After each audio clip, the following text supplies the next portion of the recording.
Hello, good evening and welcome. So lovely to have you with us. It is Monday night in the United Kingdom. My name is Thea van Dort. I'm the executive producer of Time of the Sixth Sun. Thank you so much for joining us. In the window below is Nikki Luna. Nikki is the creator of Time of the Sixth Sun, the movie, the docuseries, this whole amazing project that she's birthed. And our guest this evening is Hans-Günther Kern, who's joining us. So thank you so much for joining us, Hans. How are you doing tonight? I'm doing fabulous. Thank you very much. Thank you. So we're broadcasting live over our Facebook page, our Facebook group, and our YouTube channel. And I can see people starting to come in the counter in the top left of my screen here. So if you'd like to just ping us a quick note to say where you are from in the world, we'd love to see how global this audience is. I can see Dirk's coming already from Belgium. We've got B.A. Shawman from the Redwood Forests of Northern California. Pamela's joining us from the woodlands of Devon. Godelieve Bodicca, namaskaram, everyone. Thank you so much for being with us this evening. And and Bob's joining us from the Whitsunday Islands, all the way down. It's about 4 o'clock in the morning there, Bob. You certainly do sleep some funny hours, but thank you for joining us again. Renata's from the Netherlands. We've got Mexico. We've got Trenton, Ontario. We've got New Mexico. We've got Emsworth in the south of England. What a beautiful day we've had today, Patricia. It's like being in Europe, in the United Kingdom, with beautiful weather. We've got Argentina, we've got Suffolk, we've got France. So look at all these wonderful countries coming in to hear your information, Hans-Günther. So Nikki, over to you. Oh no, actually, before I do that, let's just bring up Hans's slide. So if you'd like to find out more about Hans-Günther, you can go to the website, which is thehealingmatrix.online. You'll also find him on facebook.com/Hans-Günther.Kern. And you can email him if you'd like to find out more information later. It's Hans-Günther@holistic.living.co.uk. But I'll put all of those links in the comments right now while Nikki does the introductions. And before I do that, this is Time of the Sixth Sun. If you've only just joined us, we have so many hundreds of people joining us, new people each week. We have a movie and an 8-part documentary series, and you can receive the creative wisdom of Indigenous elders, wisdom keepers, thought leaders, and they share in the movie and the docuseries how to adapt, how to evolve, how to dream yourself awake during this time of global transformation. And if you'd like to sign up to watch the movie and the 8-part documentary series free for a limited time, you just need to go to that website, www.timeofthesixthsunlaunch.com, and you can register. And we're actually launching these every Tuesday. So every Tuesday, a new launch starts. And the reason for that is because last year in April and November, we did a launch. And I think in April, we had 70,000 people go through it. And in November, about 85,000 people. But we're a team of 2, and we brought in some friends to help us, but we could not keep up with all the technical support requests. So by launching it every Tuesday, and people can go through and watch the whole thing once for free, it makes it a lot easier to manage. So if you've got friends, family, loved ones that you think would like to watch that, then please just send them to that link, timeofthesixthsunlaunch.com. And I'll put all these links into the comments now while I pass over to the lovely Nikki Luna. Hello. So, Hans, gosh, we've known each other quite a few years, haven't we? We go back some donkey years. Yeah, many years. And Hans-Günther, you used to live in an alternative community locally with about, I don't know how many houses, but there's about 70 residents in this community. 27 families. Okay, and it's a Steiner, that's the commonality, Steiner-based community. It started as a Steiner community. It's much more eclectic now. It's evolved and involving many more people from different backgrounds. Yeah, brilliant. So firstly, I suppose let's just establish for viewers who are not familiar with biodynamics, can you tell us a little bit about, first of all, about Rudolf Steiner and his philosophy that he left, the legacy really for our generation, future generations. So we're talking about anthroposophy, and so he developed their own architecture with copper roofs and no 45-degree angles on the doors or windows, anthroposophical medicine, education, art, storytelling, eurythmy, which is a dance that many of the students perform, and of course, most importantly, biodynamic farming, which is what we're going to talk about today. But just tell us a little bit about Steiner, would you? Because I don't think we've ever had a philosopher so complete as this man? Well, those very advanced souls do appear on the earth ever so often to guide humanity, in my understanding, into new cultural epochs. And Steiner was certainly one of the forerunners of his day and age. And I think we could mention many more in the meantime that have appeared that need to be honored, I think, and really revered for their knowledge and their wisdom. But Rudolf Steiner really came at a time of great crisis, but also of great light that shone through again from the spiritual world with 1899, the Kali Yuga finishing. And he really brought a new cultural impulse to Central Europe and the world, where he actually was able, through his clear thinking, which is obviously a very German trait, like, I've been brought up with, though my parents are Hungarian. He was Croatian by birth, but German speaking. And his first initiation was a herbalist in his area. So he was very close to nature. He actually wanted to write a philosophy of the farmers first before he was writing his first book, which is called Thinking as a Free Spiritual Activity. And I think what he's most known for is the fact that he wanted to renew the social, the cultural, and the economic life in the threefolding, which basically would have done the same as the French Revolution tried to bring into this world, which was the brother and sisterhood in the economic life, free gifting, with the gifts we were given from God or from the universal wisdom or whatever we want to call it, what we are coming with to the earth. Then the equality in the social life and the feeling life, which is another center of our consciousness. And then the freedom in the free spiritual activity, which is thinking, which is to develop the cultural impulses for the time. And they're constantly renewing. And his wisdom, I think, was to bring that together with a knowledge of nature and of the supernature, you would call it maybe, also of subnature, where he was able to say, well, in this day and age, we have seen, we've unleashed electricity, we have unleashed coal, and we have unleashed petrol and all these things from under the ground. And we need to find a balance, because he always talked about balance. It was never about what's right. It's what is the thing to do to balance what is in imbalance. So we have to always find this balance. And now, of course, 100 years on from his death in 1925, almost 100 years, we could say, what is it now that, Rudolf Steiner would have said at his day and age? And funnily enough, he was actually predicting a lot of things that are happening with the internet, the light net that's communicating with everybody, which we will be overloaded with and get into nervous syndromes and all these things. He talks also about the vaccines that are coming that will separate us from the spiritual capacity that people have, that we will not be able to connect anymore if we will be vaccinated by modern vaccines. And I must say, when I was a young man, 21, when I first met this knowledge and the philosophy, the educational side of things, the spiritual insight that he had, and his amazing scientific work that he actually reached out into every scientific area of life and studied the latest science and technology of his day and age, I was so impressed with that I was so inspired. I took up biodynamic farming and gardening, which is one of his great inspirations. Though he didn't call it biodynamics, he just gave the indications with 8 lectures in 1924 in Kobowitz in what was in Prussia. I've learned more about Rudolf Steiner than living here for 15 years in the sort of HQ area of the UK. And that was a great introduction to him and his work. Thank you. So what, whilst you mentioned it, I mean, I imagine he'd be turning in his grave at what's happened to free thinking right now.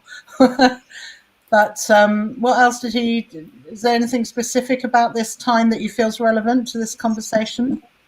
Well, as I mentioned, he predicted all this happening. And I mentioned to you earlier, he predicted also that people will be starving in front of the full plate, which we see in malnutrition of people eating, I was going to say superfood because sometimes superfood is even too much. But I mean, really the processed food and the junk food where we don't get the nutrition anymore.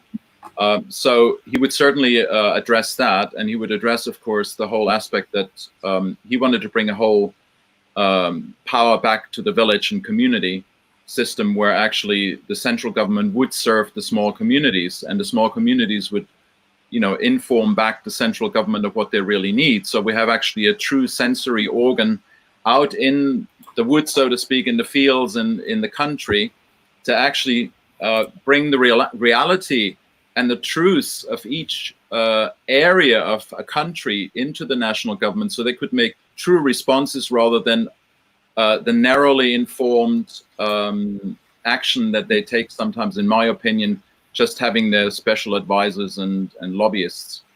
So I think he would, rather than turning in the grave, he would start looking at the situation and say, what is the opportunity for our human growth at this time and age, and what do we have to do, and which action and which studies do we have to undertake? Because he always was very clear, if we want to be free, we need to know from the beginning of a production process to the end, on the social level, the human level, in terms of people, how they're affected in the production line of a product, to the very effect that that has on the environment, on ourselves, and study that in detail as a free human being before we touch the devices, before we touch the technology. So I think that would be his biggest information right now, or his biggest concern, that each one of us need to become scientists, artists, cultural innovators, social and economic entrepreneurs that are ethical, and really embrace the whole of life as a holistic view and knowledge, that then from there we can make informed decisions and the wisest action in life. Hans-Günther, how do you feel that he was so advanced for his time? I mean, if you were to look at this information in 1925, did you say that 1925 is when he passed? Yeah. So 100 years ago. I mean, a lot of his ideas would have been seen as absolutely, out there. And, if people think that, the more that we're conspiracy theorists, but back then, I mean, he must have been seen as an absolute, some people must have been super upset with his sharings. I think not very much different from this day and age, that he was actually educating and influencing the aristocracy, both in Germany, Austria, Switzerland, Holland, then also very much so in England. He came many times to England. He was in touch with the Dunlop family who raised Winston Churchill, and he was very influential on the political level. And so he would actually have very great trust that the people interested in the social, economic, and cultural change would actually come to him and ask the questions that they were concerned with. And the ones who weren't didn't come. But it's always about this balance. I think he really looked at this balance that we have to hold in consciousness, with a few people having the consciousness to hold the balance for those who are still, excuse me saying that, ignorant, or very narrow-mindedly influenced by specialization and by, as again, excuse my German, we call them in Germany the idiot of their subject. Because if we go down the rabbit hole and don't look left and right, and we lose it and put the head in the sand and don't look at the context anymore, then we make uninformed decisions, because they come from an abstract, reductionist, very narrow-minded way of thinking, and have no relationship to life anymore whatsoever, let alone to the cosmic influences that are changing so greatly right now to bring new consciousness and new changes in nature about. And do you think some of his practices or philosophies are becoming outdated, or are they still changing with our times, or have they got a bit stuck? Well, I would say he was with his indications, like, when we look at biodynamics, of using, for example, homeopathy in farming and gardening. Have you seen anybody using that at this day and age in conventional farming, organic farming, or in permaculture or agroforestry? I haven't seen it. And even within the biodynamic movement, there is one special person who is promoting that very strongly, which is Enzo Nastadi in Italy, who was a former inspector for the Demeter inspection, for the quality inspection of biodynamic food internationally. But really, when you look amongst the biodynamic movement, very few people are applying some of his indications, even at this day and age, because it's so spiritual and advanced. Yeah. Beautiful. I mean, really balancing everything, and we're going to talk about that. Yeah. I went to, we're very lucky in our village. We have 2 biodynamic farms, because, of course, this is where the teaching college and everything is for biodynamics in the UK. And one focuses on the crops and meat, but really taking a sense with the husbandry, animal husbandry in mind. And the other is a dairy farm, but also does crops. And so they're beautifully symbiotic. Yeah. But I had an experience. I went to one of the farms with my camera and spent the day there. And I was taught about the 501 process. So this is a horn. Unfortunately, it's not from the UK because we have, oh, there you go. We have mad cow disease. And because of that, we have to import our horns. But what I filmed basically was a process whereby there were hundreds of horns and they were all filled with dung, right to the very top, filled with dung. And they're packed, is it in a box? Packed into the ground, into the earth and covered. Into the earth. Yep. And that takes place in October, or is it September? September, October, depending, okay. Yeah. Around there. And it stays in the ground for 6 months, and then they're dug up. Yep. And when they're dug up, they're full of this very rich, fertile fluid. So that is then poured into a darkened demijohn, which is those big sort of gallon glass bottles for winemaking, and put in a dark hay box for a month. Is that correct? A month. And then there's this process. Early one morning, I had to get up, and it can only be done when the sun is shining. But it's like a sort of hangman's noose. There's a witch's sort of broomstick hanging from a rope above. And underneath is a barrel in front of whoever's doing the preparation. And this dark liquid is tipped into the wooden barrel and warm water is added. And then they start a process for an hour, is it? Or an hour and a half? Correct, yeah. Hour. An hour of stirring this liquid. And every 2 minutes, they'll change direction, creating a vortex in the water, and back the other way. And then all during that time, they're saying prayers.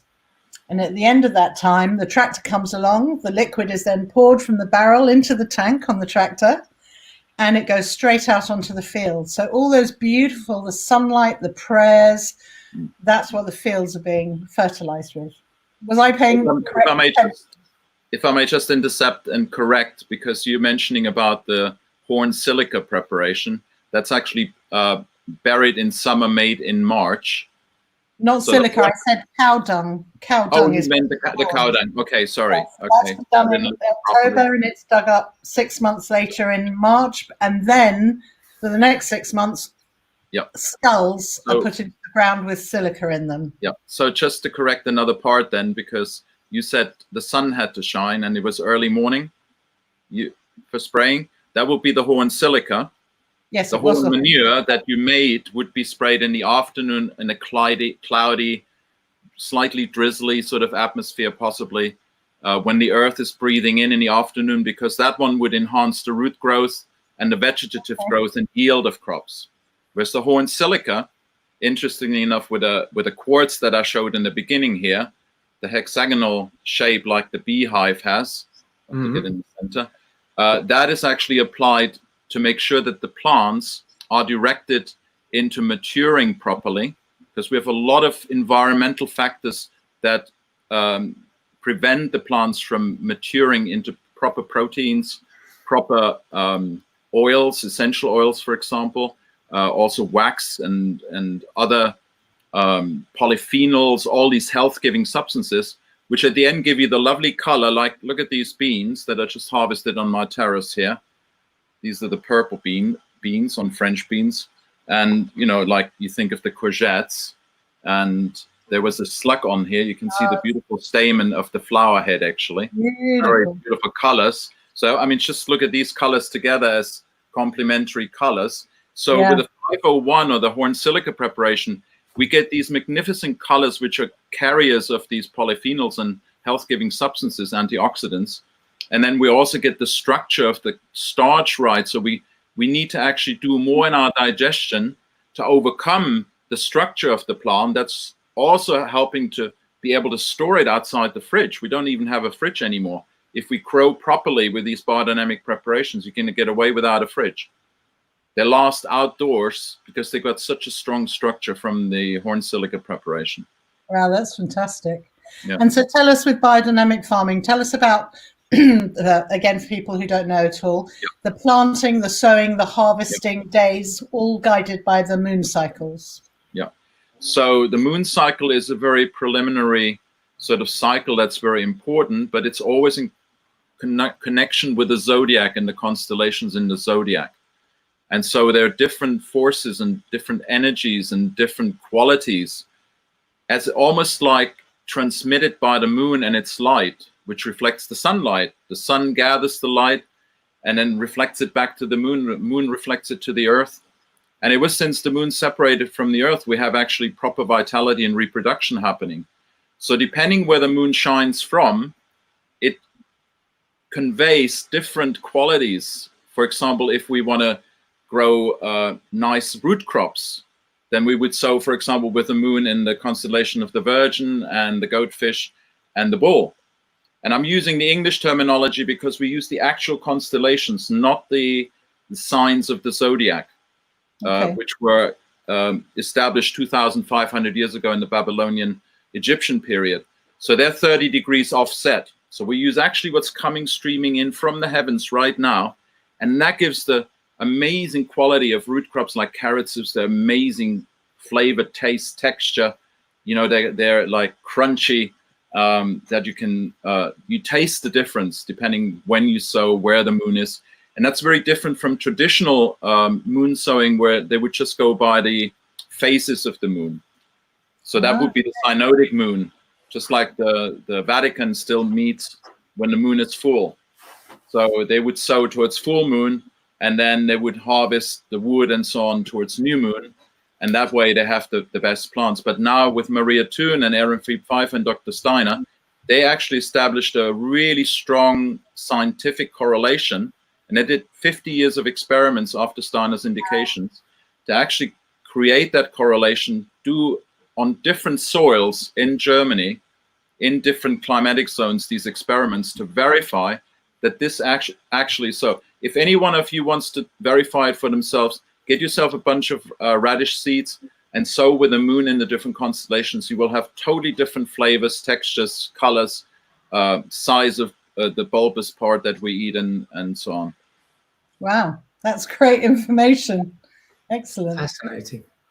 So basically, there's usually a calendar now that most people's houses I go in have a biodynamic calendar. You have one? Well, there's the starry heaven. If we're out every evening, we can see the calendar in the stars. But if you don't do that, you need your calendar from the planting calendar, the biodynamic planting calendar. There are many other ones out there you can buy now. Yeah, and the average person probably needs a calendar to know if it's the day for planting, sowing, reaping. Yeah. Highly recommended. And then, of course, it's very wonderful if you then also verify it in looking out, because my French teacher always said all books lie, so don't trust any books. They make mistakes sometimes. So go out, verify it. Be your own scientist. I remember walking around the community where you used to live, and I remember once they've made this 501 process, and everywhere makes their own, that they then took out buckets. Everyone had buckets and brushes or sponges, and they would just everywhere in the bushes, on the lawns, everywhere, the herb garden, they'd be splashing the 501 process. And I was thinking, how lovely that all the grounds are covered in these prayers and blessings, and because that's what it is essentially. It's beautiful, really beautiful. I was very taken by that. So so does it affect the fertility of the earth?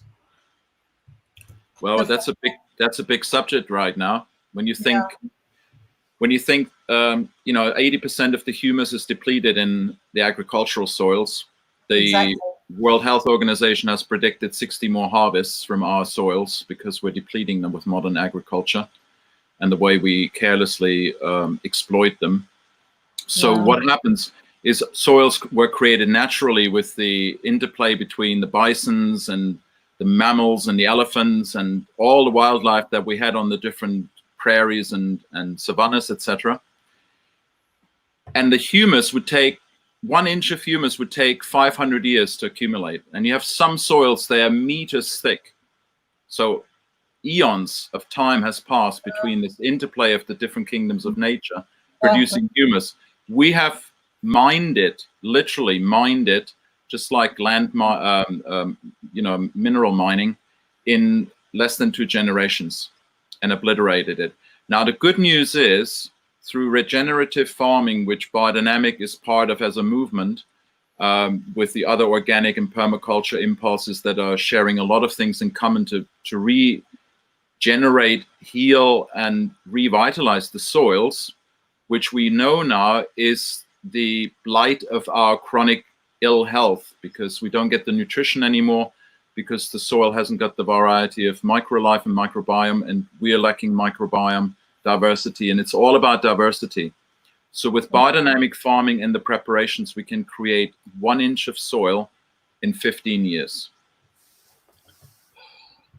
With certain legumes, people in the tropics were able to create a foot of topsoil in 3 to 4 years. Wow.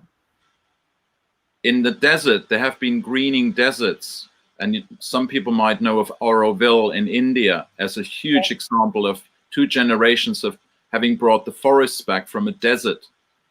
So we're capable of destroying and healing. Yes. What do we want to do? What would you like to do? Which group would you like to belong to? That's what I'm asking the listeners and viewers right now. That's your choice. You make that choice every moment you spend your penny on food, not in the bushes, but on the food, your dollar or your pound or whatever you have out there. And there you make the choice, and how much you actually grow yourself again and take responsibility for the earth, for the mother. Yes, purchase ethically in which direction you want to go. Yeah. Balance, balance, balance, isn't it?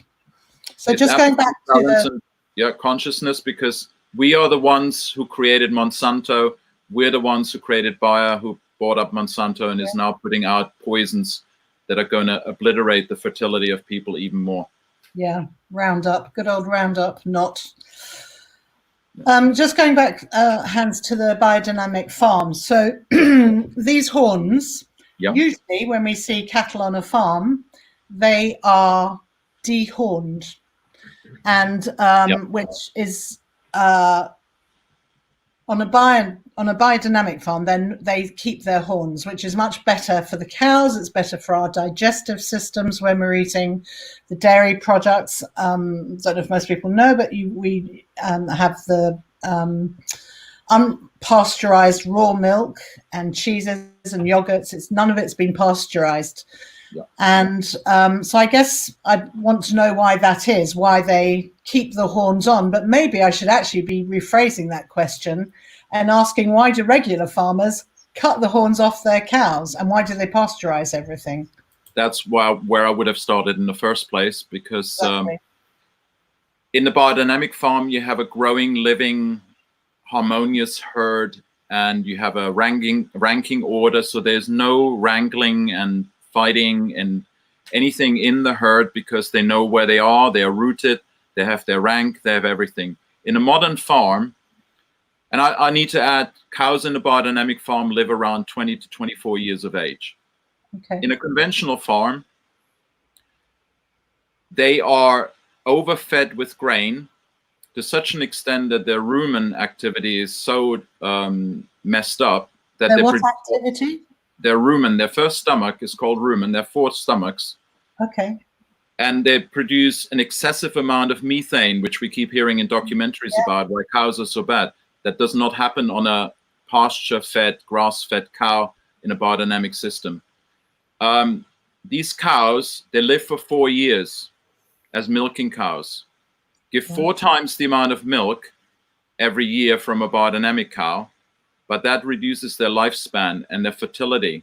They become infertile, they become unproductive, and they cull them after 4 years. That means they have to replace that cow every 4 years.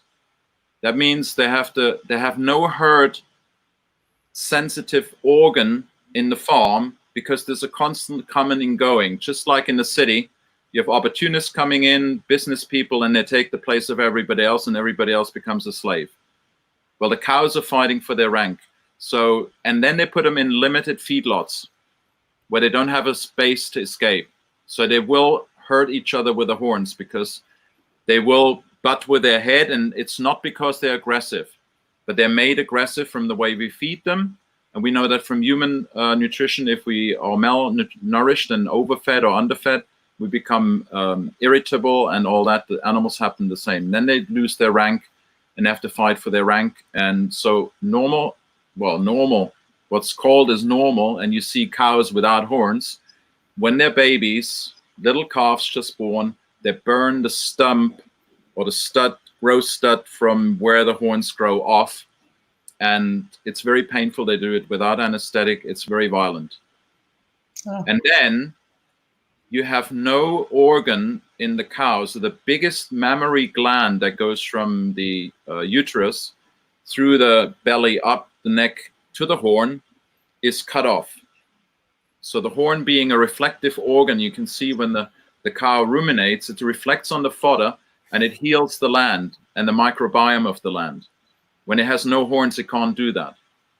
So even in organic farms or other farms where they might decide to cut off the horns, they will not be as healing to the land. And traditionally, the organic farmers knew that the most healing manure was the cow manure. So we have the holy cow in India. There's a documentary out called The Sacred Cow. I highly recommend that to watch. Yeah, beautiful. And the horns also, they're a bit like our hair or our nails, and they point skyward. They're connecting heaven and earth with the cow dung and the horns. Well, interestingly enough, I would say they're really reflecting inward.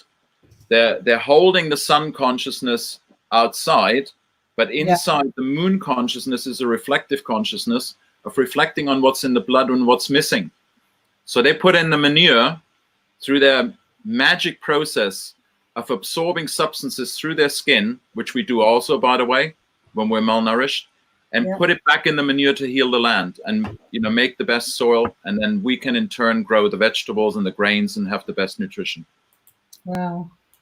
There's no good nutrition without a cow or ruminant. And the cow is the most exquisite. I mean, there's elephants, there's sheep, there's goats, and antelopes and other animals, and the deer, they're all ruminants. They're the wisest animals on the planet to create fertility and wisdom. For many years, when I first started making this film, and, if we didn't have funds, there'd be long periods of time at home and sort of writing and looking to raise funds. So to take a break from the computer every day, I was gifted a book, and it was called The Gayatri. And in it, it says that the highest being that we can sing to is a cow. So every day, and I did this for about a year, I'd go to Plaw Hatch Farm next door to where I lived, and I'd go and sing to the cows and the calves when they came along. It was my best audience ever, and I'd just sing the Gayatri to them. Beautiful. So I'd like to take credit for some of their, back then I used to take credit for the quality of their milk. Well, they do it in the wine industry and have Mozart and Beethoven playing, and you would not believe the fermentation is much more finished at the end. It goes through its whole process. There's more maturation. They know it also from having tried it on cows when they're milking it. Mozart is very influential there. Wow. So your singing was probably very healing. On human babies, if you get headphones and you play Mozart or Beethoven straight into the mother's womb, they've done tests, and it actually really calms the baby too. Absolutely. Wow. They did it in kindergartens. Yeah, I heard many of those stories. Yeah. And specifically Mozart. Yeah. He has a way, for some reason. He picked up the harmony of the spheres in a way that nobody else did, I suppose. Yeah. He was out there. He was so innovative. I mean, Yeah, they were the real visionaries, weren't they? And unfortunately, he had a bad ending after that. Yeah. We won't go into the details. So here in our village, we're lucky enough, and you've seen this, Theo, that on the two sister farms, we have a beautiful connection with the animals. So people are encouraged, parents are encouraged to bring their kids along every day at milking time at 4, well, not the morning one, but the evening one, maybe 4 o'clock, and watch the farmer milking them, and the lambing they turn up for. And we've got a lovely thing at Christmas. I don't know if have you been to it, Theo, where everyone sits on straw bales and they light the all in the big barn. There's all the sheep, and everyone sings carols, Christmas carols to the sheep, and it's beautiful. Have you been? Yeah, I have. Yeah, it's very special. So I was wondering about that sort of that connection, how important that is for animals and humans to connect in that way, in an honouring and respectful way. They must feel it, that interaction. Well, some people say we're only a higher animal, and I think we all are rhythmic beings. We're all beings with emotions and feelings, and the synergy that happens when, you know, the singing happens, like you so beautifully described earlier, when music happens. It's actually in anthroposophy we call it the musical or the life ether. It's where life happens, where the rhythm that you see with children also, you know, hopping and so on, life is created, and then it's loaded with beautiful emotion when we sing, you know, when we sing together. I mean, it's so harmonious. It's probably one of the highest healing tools, I would say. I do remember, just before Teo comes in, that I remember that when they at Plaw Hatch, they used to have a little pen, and they'd bring the calves and the lambs up to the pen and the little baby piglets, and they allow the toddlers to go in with the baby animals and roll around and play with them. Do you remember that? But I think health and safety stopped them. They suddenly weren't allowed to do it anymore, but it was the most glorious thing to see the youngsters of both species playing. Yeah, it's a beautiful harmony that can be established. I had a 1-ton bull in Wales, and I had so-called badly behaved kids coming from a school from London. They could sit on the bull, and after they went to the bull, sitting with him and approaching the cows and everything, and were really scared in the beginning. At the end of the day, the teacher called me and said it was the first time these children were at peace with themselves. Wow. And health and safety is stopping that now. It's sad. You know, this harmony, this connection we have with all living beings, also ourselves and each other now, we're being stopped to have that connection in a deeper sense, in a deeper way, particularly the touching. It will create the biggest identity crisis in humanity, because the sense of touch, as far as I understand from the studies of Rudolf Steiner and his tools he's given, is the sense that transforms into the I consciousness. Wow. Yeah, this is a worrying thing. You know, and I think we're about to go off subject there, but you are absolutely right. That element of touch that has been missing in the number of months, and it's amazing in our Facebook group, the number of people that wrote, "I miss hugging." You know, I miss hugging. I miss the interaction with another thing. And I read a post this morning about the fact that how this is affecting children. You know, sort of 2-year-old, 3-year-old, 4-year-old children that are instinctively wanting to go and hug other children, and the parents are going, no, you give them space. You know, distancing. And now, sort of 2-3 months later of doing this, these children are still distancing from each other, even though they don't have to, because it's been built into their cognitive system at the age of 2 and 3. I mean, what are we doing? Physical habits don't get it anyway. Physical habits only take 3 weeks to establish. Mental changes 90 days.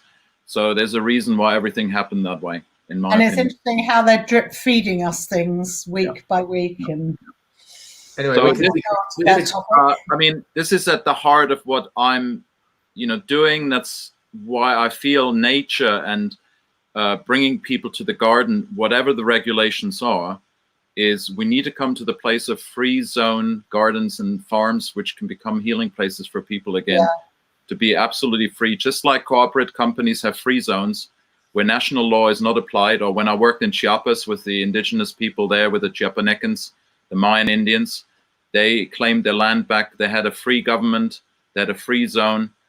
They had their own laws. I think this needs to come back for the law of the land. And, you know, I speak very freely here because I think we need to know that we have that right to that freedom. Nobody can own us. We're free spirits, and we're free human beings as a spiritual being having this human experience here on the land. And I think we have to connect again with the land, ground to the land, not through lockdown, but moving freely again, roaming freely again. We are nomadic also. And so to connect, you know, networking with different places that are on the ground now and networking and being together again as a human community. I think for those who feel free to do that, we need to take that freedom now, because it's not given anymore. Yeah. I agree. Thank Now, you I'm going to ask a question from the audience, if that's okay. So Ian asked, how about biochar? How do you see the potential to regenerate the soil and microorganisms with its use? Great. Lovely question. Biochar as a means to increase water holding capacity, the nutrient holding capacity in terms of regenerating soil is a very, very valuable resource. What is biochar? So biochar is basically what charcoal. Yeah. So biochar is being produced in these wood stoves that are reducing rather than oxidating the wood and making charcoal. And then you add it into a compost or whatever organic material you have and put it into your topsoil. It's a beautiful cycle. Productivity greatly. So basically you also, by reducing, you're not putting CO2 out into the atmosphere. So you're actually sequestering carbon into the soil. And that's where the future salvation for the planet will be, that agriculture will actually save the planet in the way that we can create humus, biochar, and all these substances. What I would say as a preliminary thought, looking from the biodynamic perspective, is in biodynamics we create really a true self-sufficient organism, in the sense that we want to produce everything we have from within the farm. So ideally a farm has a woodland. So as long as the wood comes from that woodland, and the woodland has experienced the biodynamic preparations and the human penetration with the soul and the spiritual capacity that we have, and has created that identity, we want to increase that identity of that farm organism. So the biochar comes from inside. We don't try to bring much in from the outside, other than from the cosmos, because millions of tons of fertile soils and biological organisms, viruses, watch out the viruses that come in from other planets and from other solar systems. They are not adapted to the earth. In a biodynamic farm, with the preparation, Steiner has given a secret tool of alchemy to adapt all that to the soil and make the nutrients available. There are millions of tons of fertilizers raying in with the meteor showers every day and every night. Wow.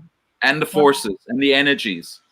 We have everything we need. We need to only learn how to transform it, how to adjust it to what it needs to do on the earth and not out in the cosmos.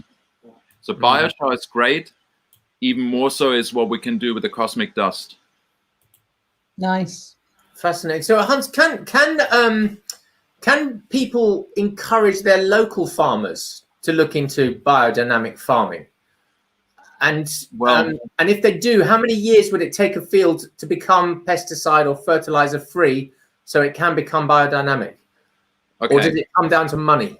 I have to break that up into two questions, because first of all, if you have land that has been contaminated with organophosphates and chlorinated phosphates, they persist half-life 40 years, hundreds of years in the soil. Wow. And I have my own personal experience being contaminated after 20 years of no DDT and other organophosphates being sprayed on a former tobacco farm in the States. I've been poisoned by it, even though I try to work biodynamically. So in the first place, I would say to people, be careful where you start your farm. Also in the city, we have to really do a lot of cleansing of the soil. And there are plants, mushrooms and other specialized plants that can cleanse the soil. I would say look at the history of the farm and try starting new farms for the healing that have not received any chemical fertilizers. They're probably pastures from, bankrupt dairy farmers, which have been put out of business by speculation in the future markets in London. We need to really support those areas that are pure still in their own nature and right. Of course, there's all the other spraying that goes on. There's stuff in there from DDT is everywhere. Glyphosate is everywhere. It's in the rain, it's in the air. But at least they didn't apply any petrochemical, agrochemical substances on the land. If you start on the land like... Yeah? Would grazing land be the... Yes. They probably wouldn't have grown crops on grazing land. Yeah. That's right. So hilly land, And you will see in history, if you go back, every new culture started in the mountains. And I think if I would give one advice to people right now, go to the mountains and start the new culture for the future. Because it's least likely that you will be stopped from doing that, because it's far away from the cities. And we need to create, as it were, jumping boards just in the Greenbelt of the city to adapt people to go to the mountains. And then a biodynamic farm as such, when you say, how long does it take to become a biodynamic farm? As soon as you put the preparation down on a pure piece of land in the mountains somewhere, on a pasture, like you said, with dairy farming, you would start there. It would then become a biodynamic farm. But if you start with a normal farm, there is a conversion process, so the agrochemicals can be broken down, or most of them. But as I said, DDT takes 40 years. So if your farmer applied it, in the 60s, we're 60 years on, you still have 30 or 40% of DDT in that soil of what was sprayed. Wow. So that's bad news. But the good news is, if you activate the microlife, it's going to be released as DDE and DDF. And most of the agrochemicals, with increasing the microlife bacterial and fungal activity in the mycorrhizal with the mushrooms, you actually accelerate the breakdown of the agrochemicals. They become gases, and you need to do that for 2 to 3 years, not grow any food crops on there, and you will get rid of most of that stuff. Wow. It will gasify it, but it will outgas, just like your furniture, with the fire retardants and the artificial carpets and the artificial paints in your home. So make sure, And have an eco house. Yeah. Are there many places where people can study biodynamics? There's plenty of places. Unfortunately, right now, you can only do it online because those places have been shut down. And just as many places have, come up and running again. In Emerson College here in Sussex, they were just starting a internship program last year, and they were just wanting to really get it started this year, but they were thwarted, and again, it was shut down. So it has to be online. There are online courses in the US. I'm not aware of Australia.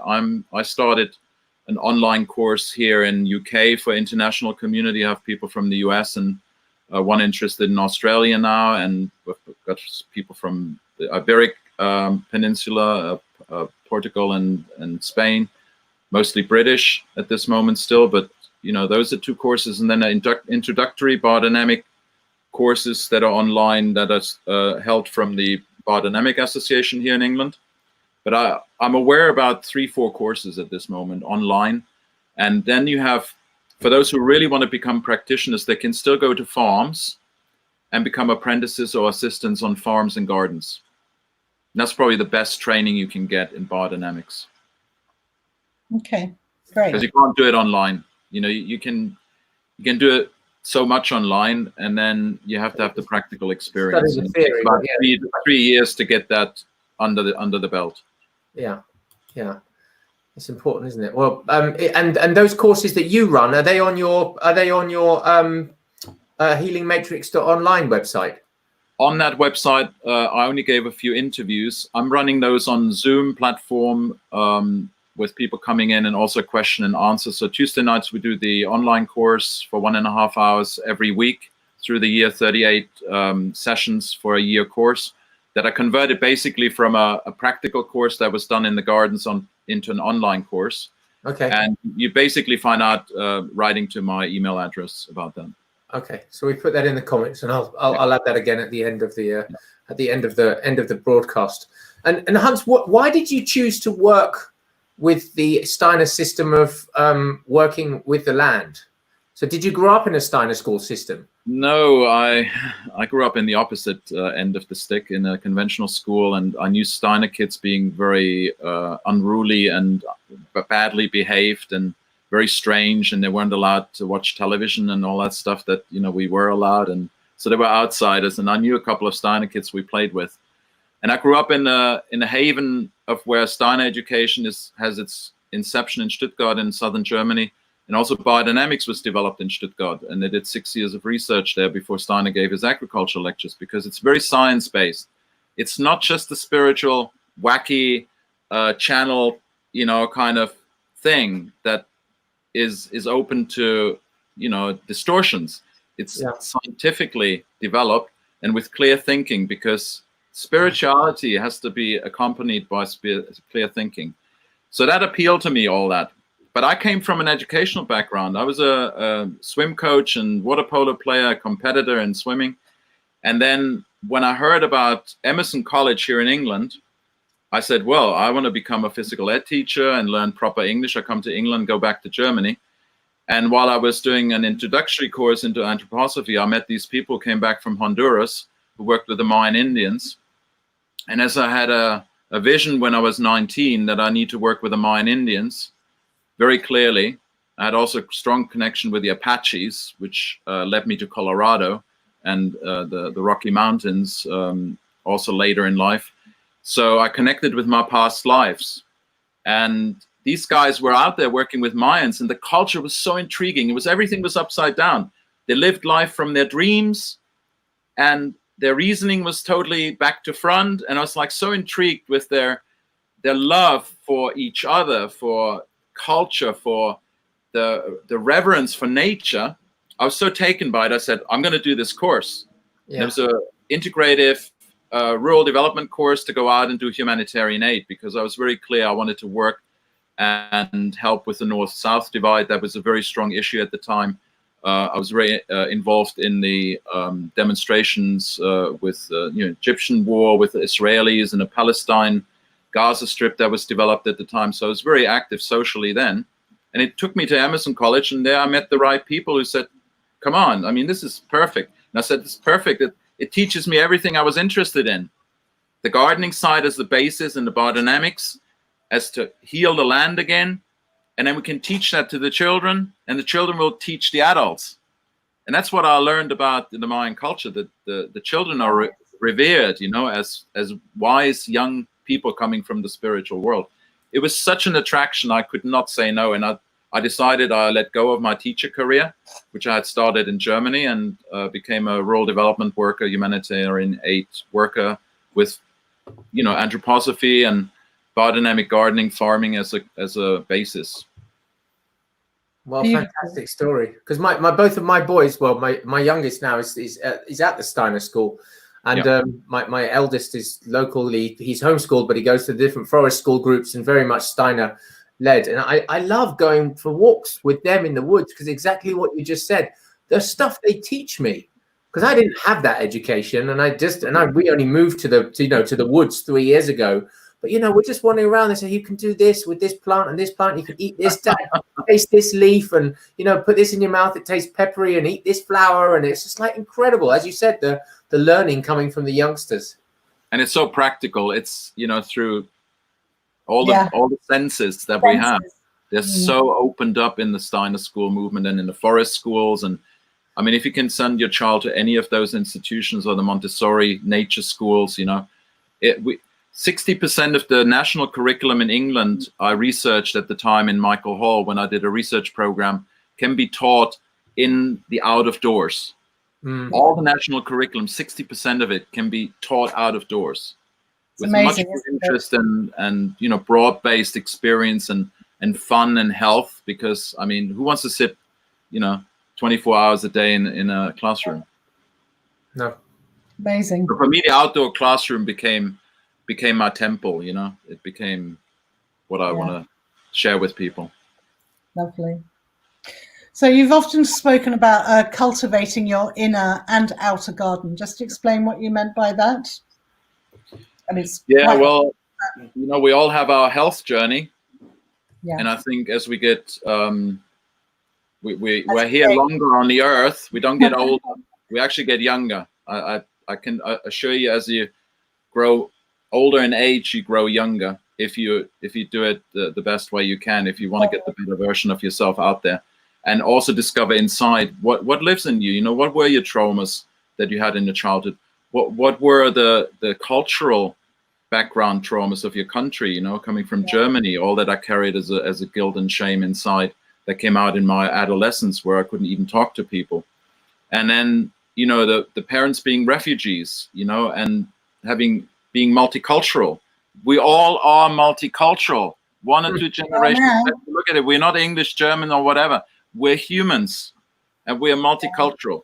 And then when you start digging and you start doing, that inner research, and you start realizing that on a psychological and mental level, you have to really get in touch with yourself and know yourself. And then, what do you put into yourself? How do you cultivate your inner garden? Which seeds do you put in the garden outside?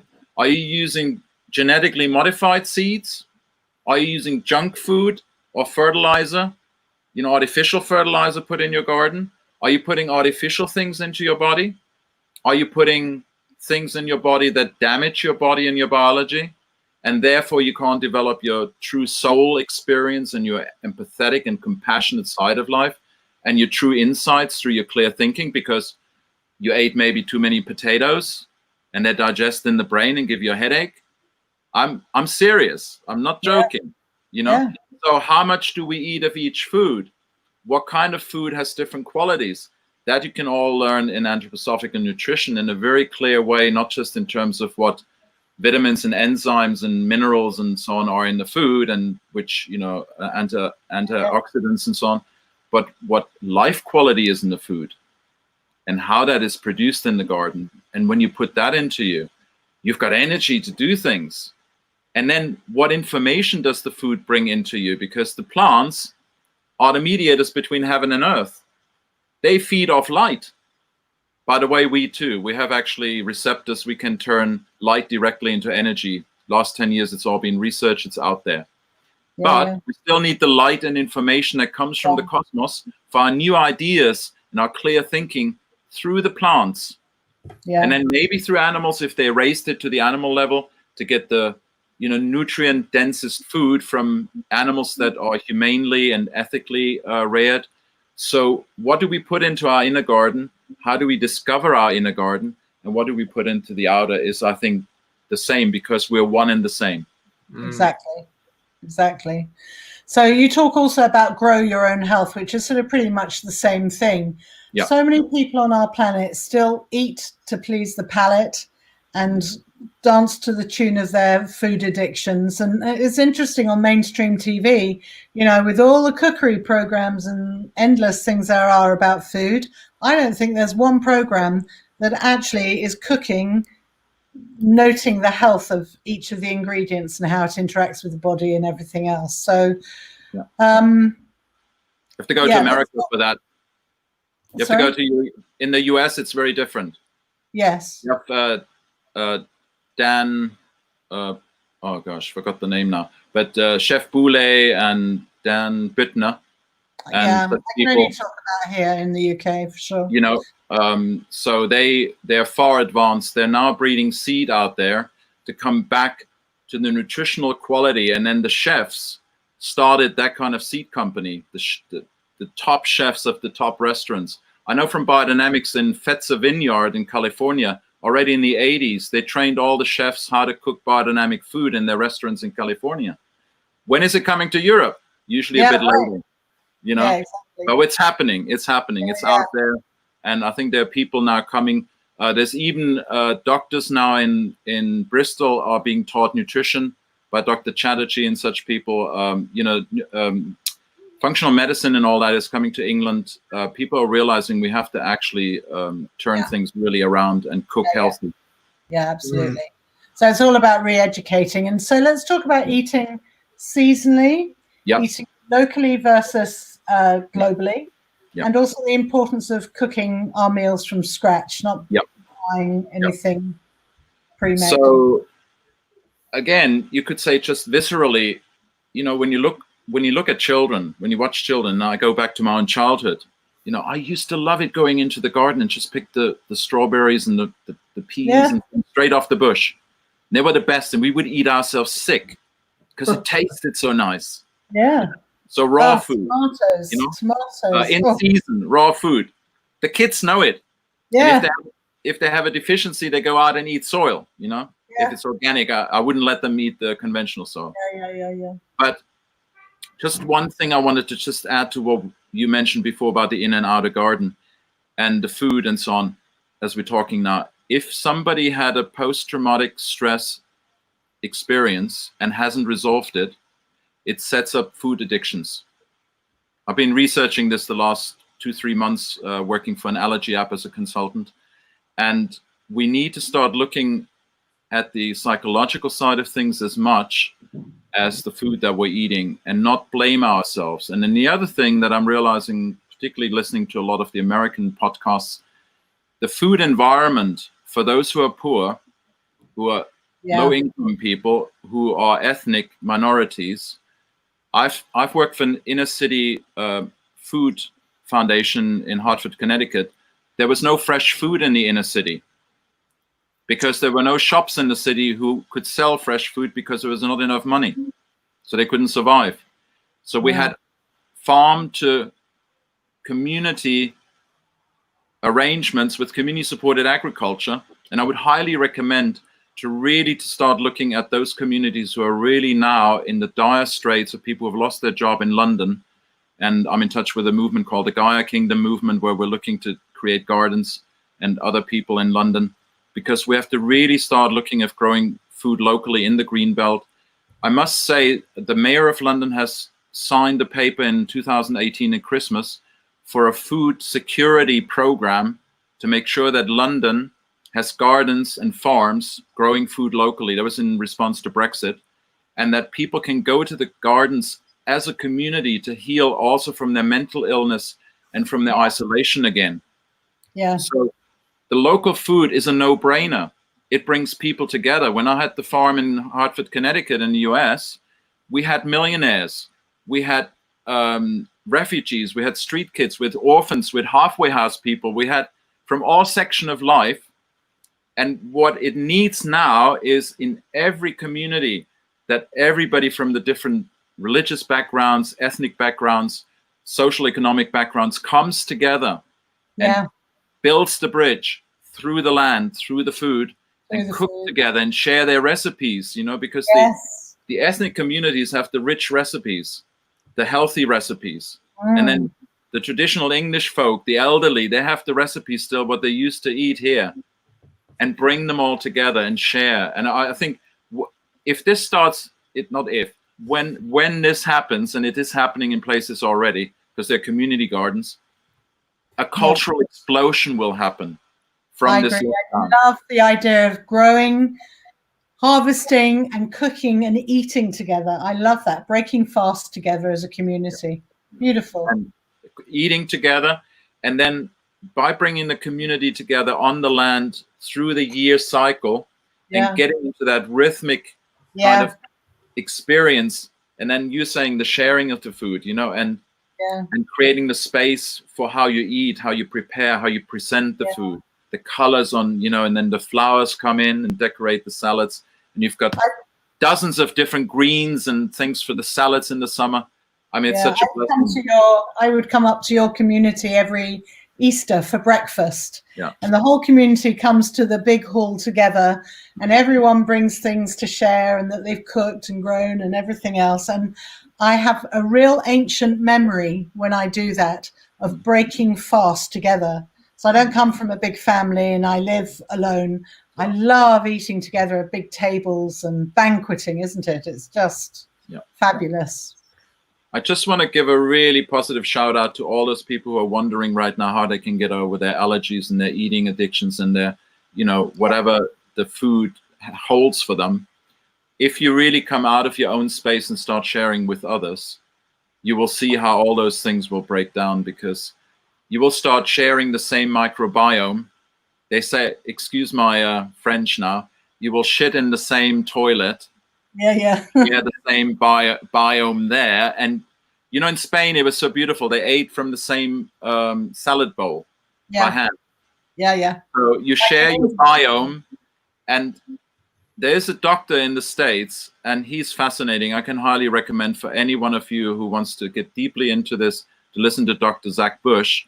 He goes, we have a crisis of community because our cells in our human organism are not communicating to each other anymore, because the glyphosate and other petrochemicals and other allergic reactions to other chemicals have broken down our cellular communication, and all our membranes are compromised.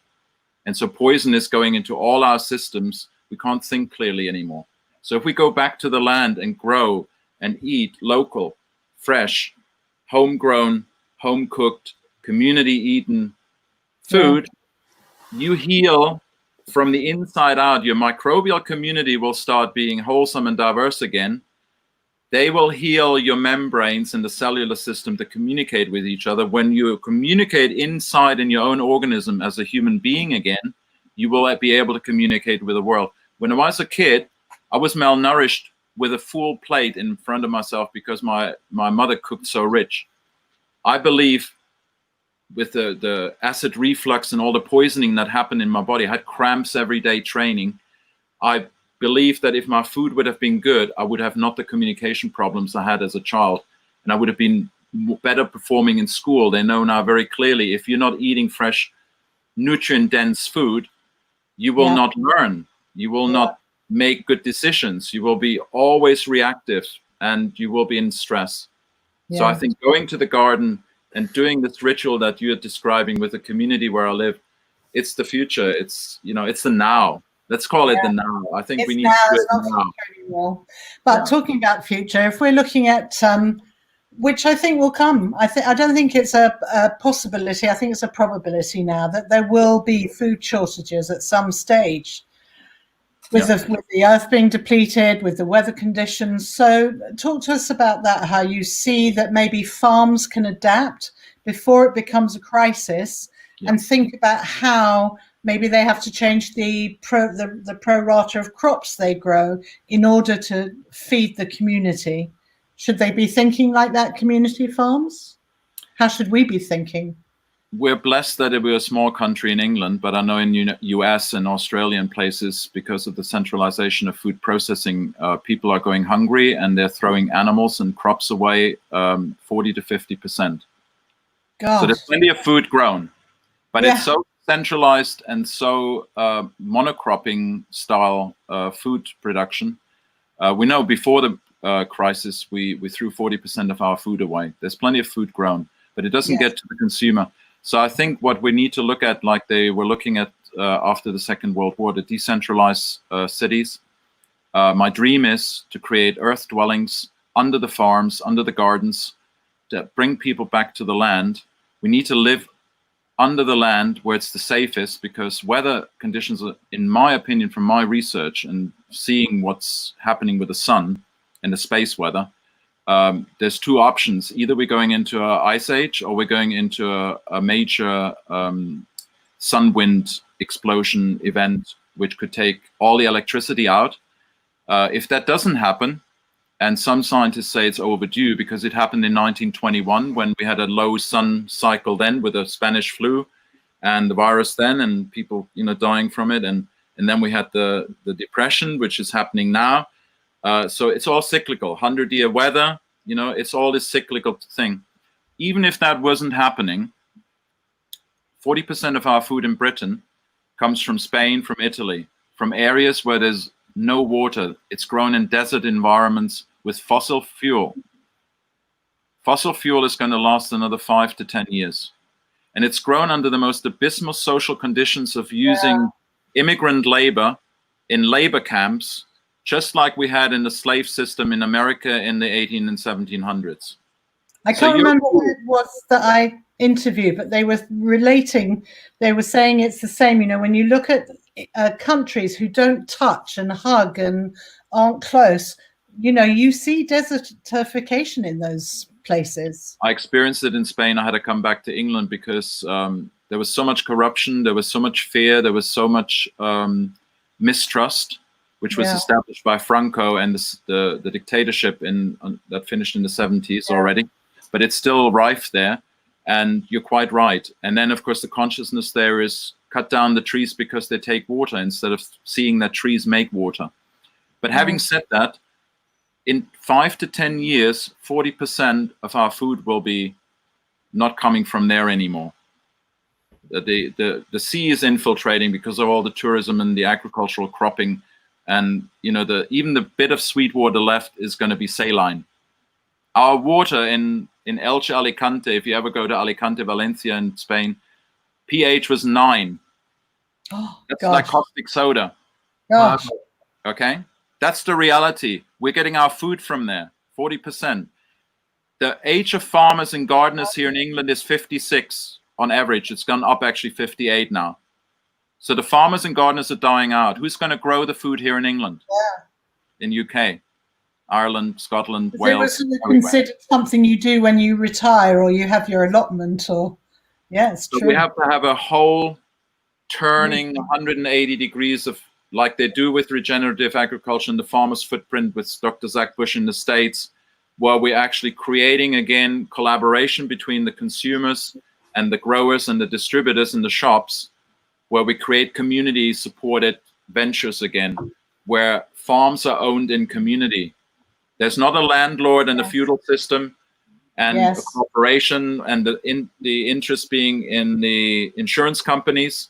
It's actually owned by the consumer again. And we have to establish this now, yesterday.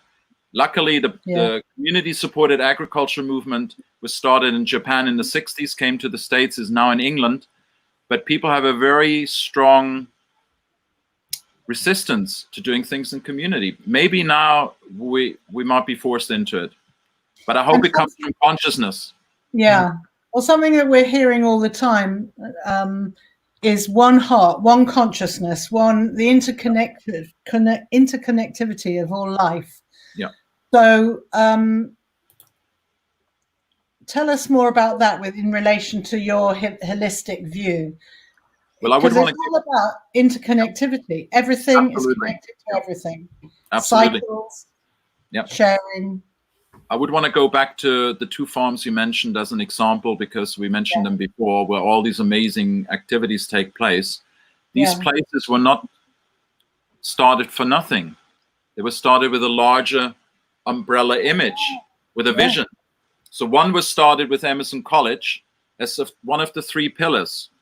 If we don't have good nutrition and homegrown, local and seasonal food, we won't be able to learn properly and have not a good education system. So the college could not function if the food wouldn't have been consumed by the students and by the staff. And then the other one was nutrition, the cook who transforms the food. So there were 3 pillars: the farm, the education system, and the nutritionists or the cooks. I should call them really cooks and chefs. Yeah. If those 3 work together, we have a healthy system. We are talking about most of the mothers and fathers who do the cooking around the country, as well as just also, chefs in restaurants. That has happened again now with the lockdown, which is really a benefit. People learning to cook again and eat together, because now they have time actually to eat. Before they were not able to even gather for eating. So that ritual can come back. And the other one was, so that was Francis Edmonds and Elizabeth Edmonds who founded that to create an international college based on a farm, a college community on a farm. And then it turned later, when Emerson transited into another way of working and had to sell the farm, into a community farm owned by the villages and the people who are consuming the food locally, because there were less students and they had to keep the market up. The other farm, the other biodynamic farm, was started as a cultural enterprise in the image of Johann Wolfgang von Goethe. Sorry about the German. So one was built around the image of Rudolf Steiner, who said we won't be able to live into the future without good nutrition, because that feeds the spirit. Yep. And new ideas and new enterprises. And the other one said we can't live into the future if we don't have a cultural centers again. So Goethe, who Steiner was very influenced by, brought that image of cultural islands. And Manning Goodwin, who started Hoathly Hill Community, where I lived, and which you mentioned so often also. So it's a very good juxtaposition picture, and the way they collaborate with each other. He created the farm, an art center, and the community around the farm as cultural expression of our times. We need to eat well and be artists and be communal. Yeah. So I think that's why I think it's lovely having you on, because the farms and food, it's so basic to our life. And we've had a few people on, haven't we, Theo, from our community, but it's because I realized I went out there filming, after the wisdom keepers. And obviously I found lots of indigenous tribes, but the wisdom, I realized, is right back here in our own community. And so Forest Row is such a lovely example to give to people out there of how we live, what excites us, what, how we're connected. It's important. So well, what the alchemist came back to his village, didn't he? Yeah. So we prepare the land. We prepare the land. We love the land. We say our prayers. We make our medicine to feed the land. We say more prayers, and we tune in every day to the moon cycles. We grow our crops, nurture our animals, feed the earth, plant, reap, sow our crops, break fast together within the community, share the gifts of our toils with everyone, love the food, and receive it all with gratitude. Save the seeds, start again. Yep. So I wanted to, I know Tayo's got some questions because I've been... I would like to ask you about seeds in a minute, because that's really important. Yep. Hans-Günther, I'm interested. You were talking about, or Nikki was talking about the salad bowl and sharing the salad bowl and the importance of sharing the microbiome.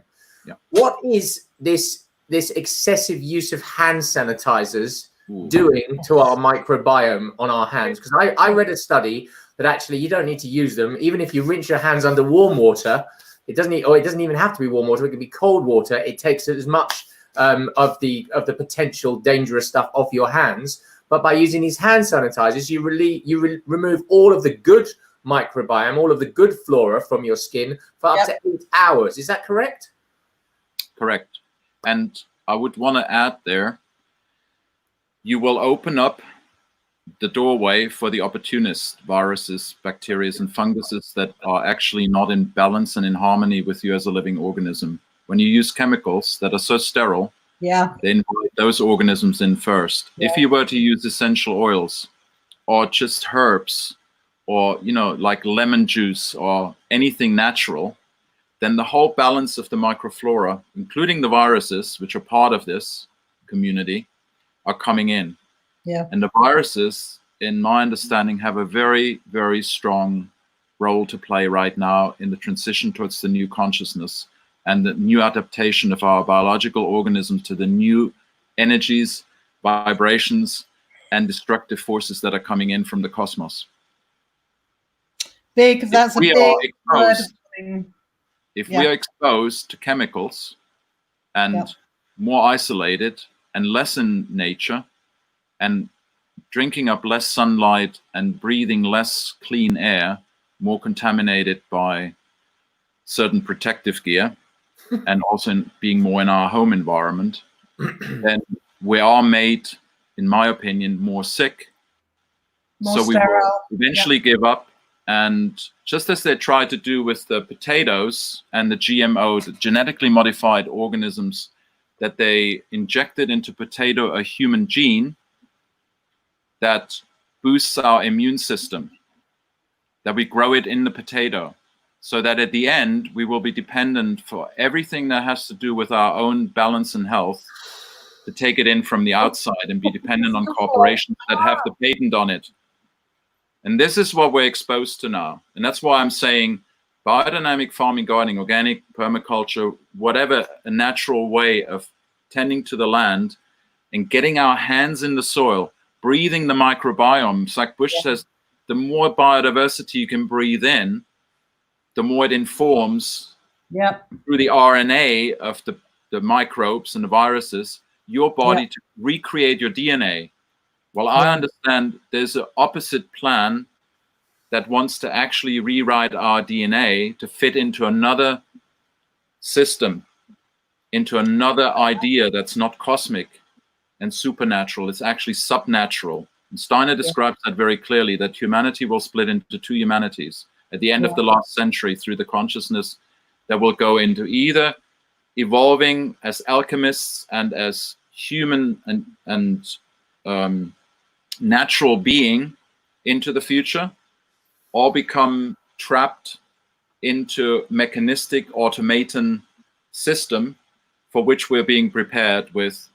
We were first prepared through F1 hybrids, that depleted nutritional quality in our food and created in 50% of the population in the States, at least, allergies now with the gluten and everything. And then we developed nanotechnology and GMO in the 80s, already in the 70s, actually.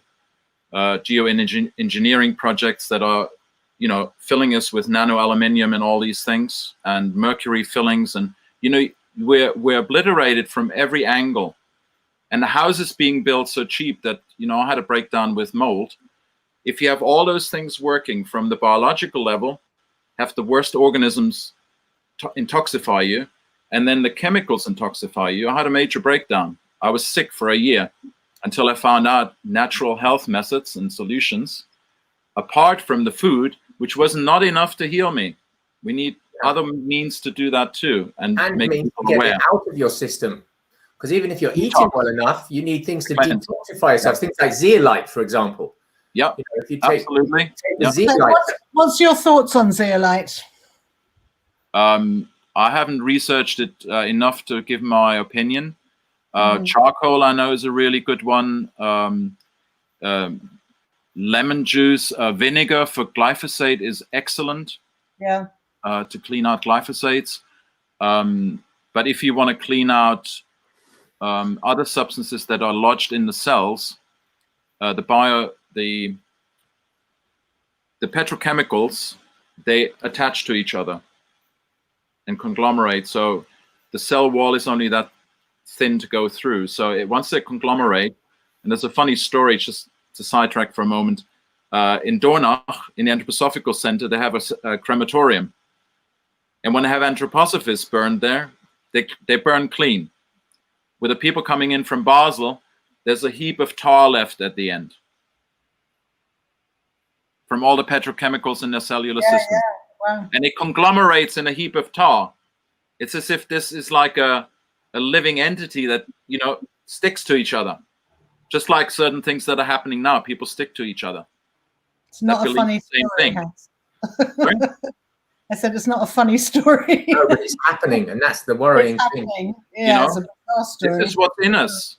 We need to get it out. And Theo, I totally would go with zeolite. I've discovered other things that I would use. There's certainly chlorella is very important. Spirulina. I've just discovered something else which I don't want to give away yet. It's going to be dynamite from Hungary. Actually, the reason I asked the question about zeolite, Hans, is because there's a second reasoning I asked that is because we've been approached by a company that create the most pure zeolite. They treat it with sound frequency to make it incredibly nano. You need 4 sprays of this 3 times a day, and apparently the results they're having for clearing toxins out of the body are astonishing. And Luna and I are having a chat with them on Wednesday. Because they're doing this amazing thing where they give a month's supply away for free because they know that once people start using it, they're like, people will continue to use it. So they've asked us whether we'd consider promoting it. So I'd be interested to find out but if you don't know anything about it, it sounds phenomenal. And we're going to do a video interview with the man that's done this. And the other thing I love about it is it's ethically sourced. Because a lot of zeolite isn't, and a lot of zeolite it comes from contaminated land, whereas this is completely ethically sourced from good quality land. Because that was my first question. Right. So that's fantastic. Thank you for mentioning that. The only precursor I would put in there is, and the question I would raise is, if it's nanified, it's more effective to take poisons out of your body, but you have no possibility to decide in your gut how much of it you take up because it's 100% absorbable. Okay. It's nanified. So I personally, and the organic movement, also organic certification board and the Demeter biodynamic certification board, does not allow any nanotechnology or manipulated substances into the organism of the farm or even into the bags in which the food is sold, because they're very concerned. And I have done some research with nanotechnology that also doctors that I read, they said if nanotechnology will come, into the life of people in the way they're thinking of putting, they're using nano fertilizers and pesticides and fungicides in Spain already. So some of our food in the supermarkets is already doing that. It's basically to separate us from our natural being that is discernful how much of the substance that's natural we need. Yes. And therefore they're 100% effective and very, I mean, you know, they're miracle drugs, so to speak, but I would personally say they're more than subnatural.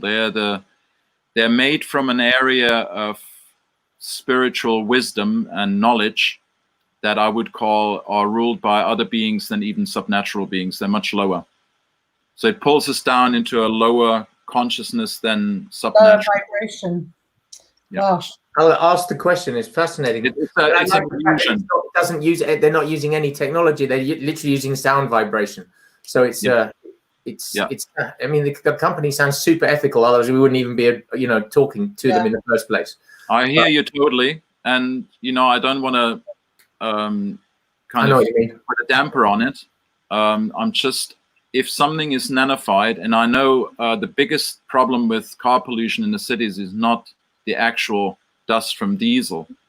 It's all the nanoparticles that are being created in the combustion process. Yeah. And they're the poison. Yeah. And that's all coming out now. But if you use it for healing, I know there's nano gold and all these things now. The only thing I'm saying is be aware that 100% of this will go through your gut wall, and your microbial life is not going to be involved, which is actually the wisdom of your being, the most unconscious part.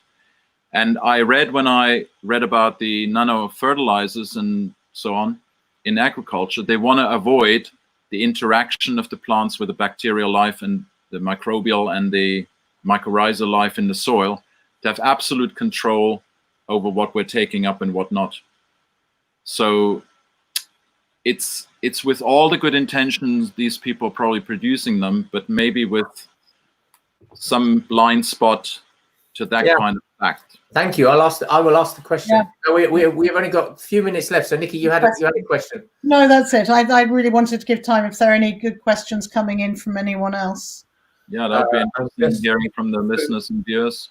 There's been, let me just jump back in time to 8:26, if that's still there.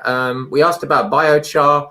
Somebody asked how to protect your plants from animals without hurting them in your garden. Okay. Homeopathically, if you can stomach, pick up roadkill or dead animals that might be the species that you want to protect your garden from, that have already been killed, and you don't want to kill animals, then you can create homeopathic ashes from the burning of the skin or the feathers. Okay, it was squirrels and raccoons, the lady said, in her garden in New York.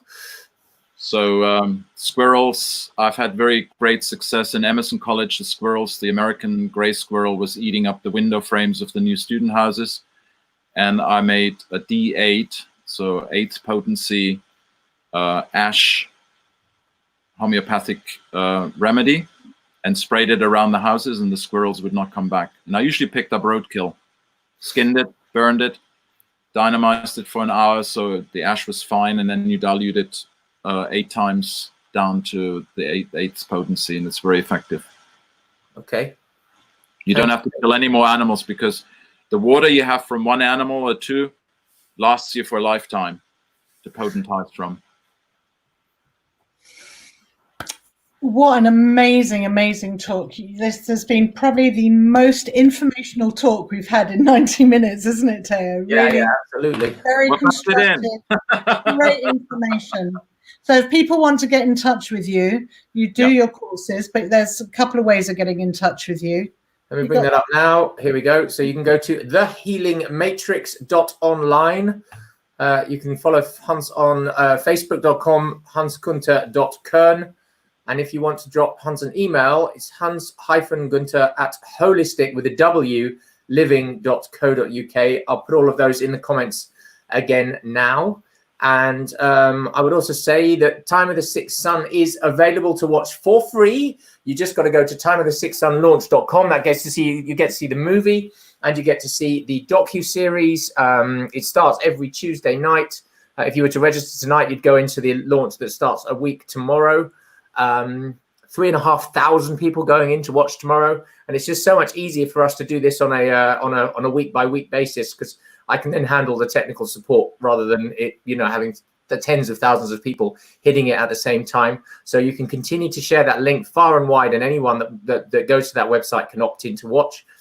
We do have ongoing costs like $1,500 a month for all the tech that we use, and we love any donations that anybody wants to give. If you love these live broadcasts, I think this is our 26th one that we've done in 13 weeks. And also, if you can't do that, then you can share these live videos with others. So I think it's the 29th, actually. So really? Just as a reminder to everyone, there's your lovely, beautiful seed box there. Those seeds that Nikki Luna was mentioning. Yeah. Here's just an example. You can do it very easily at home. Yeah. Do it. Just get out there, get your seeds and sow them. Yeah. Make sure you get good quality seeds, biodynamic seeds if possible. So, now, I lost it, what I was going to say. Yes, so on Thursday, we have Pat McCabe, who's coming back to grace us on our screens. She's absolutely fabulous and really important information she's carrying. That's this Thursday. And then Teo and I are he's going away with his family. I'm going to do some writing of the book, but we're taking a 3-week break. Hallelujah. Wow. So be very smiley and no stress lines on our faces when we come back. So we will resume on the 17th of August, but we have got this Thursday, and definitely please join us. Powerful woman is our Pat McCabe, Navajo Dine. Wow, the details she gave us last time and the practical tools were just fantastic, weren't they? Yeah. Have you got any practical tools you can share with our group? We can talk about it afterwards, but that we can put out with our digital copy of the film? Anything that you have that might be a interesting share? In terms of growing plants? Some people give us a recording, some people give us a page of tips, or something from your knowledge that is a gifting to people when they get our package. I'll look into it, see if we can add anything. Yeah. Yeah, lovely. Brilliant. Now. I discovered something beautiful, I have to tell you, because I'm so purple-fingered.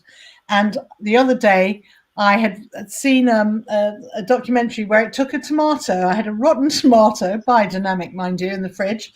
I sliced it. I put it at the top of my big pot in the garden, and covered it with soil. It is blooming from one rotten tomato. It's blooming. I've got 10 really healthy tomato plants. Nice. Yep. Very well done. Yes, well, grow from the plant. Yeah, exactly. Yvette says, the best interview yet. So much sense spoken. Thank you. It's inspirational. And Tamsin says, it's so interesting. And now this is where we'll get so many more coming in. Ugoen says, thank you so much for another informational talk. I love it. And Yvette says, and I'm an ex-dairy farmer's wife. I love that. They're great. We have them all on here. I've got here beautiful, talking about seeds, I thought I'd bring it out, Hopi blue corn. And this is usually then pounded to make maize, but it's really rich. And I remember Roy Littleson, one of our elders who's in the film on the documentary series, and he said, you take one seed, and in 1,000 years' time, that can still hold the ancient memory of today. Wow. And the system recognizes it. It's amazing. It's amazing. So he said you can plant one of these and you can get a whole stalk with loads of corns on it with 150 seeds on each one. He said you can't get that sort of investment from a bank. Nope. Absolutely true. Food for thought. I love it. Thank you once again for a lovely talk. Thank you. Beautiful Hans-Günther. Thank you, Hans. It was fascinating. Well, and thank you for all your lovely questions. Very, very mind-provoking, and also your contributions, because they were so beautiful. Just sharing from the local community. Theo, for your hosting it, and for your beautiful work with your children that are going to educate you finally. But you have to get it from them. But I'm sure they've got a big job on their hands. Beautiful. Very beautiful team you are together. I feel very honored, and thank you so much. Thank you. You stay with us for a moment, Hans. Everybody else, we'll see you Thursday. And again, like Teo said, donations. Right now, we do all of this. I personally do 4 days a week of researching and getting everything together. Teo the same. We do it for nothing. Not for nothing. We get a lot out of it. But donations really help and support us. So if you want us to keep doing these, keep donating. Oh, look at that. That's what Celia says. Let's financially support these folks here. $2 goes a long way. Oh, it really does. Thank you for that. Lovely. Good night, everyone. We'll speak to you on Thursday. Night, everyone.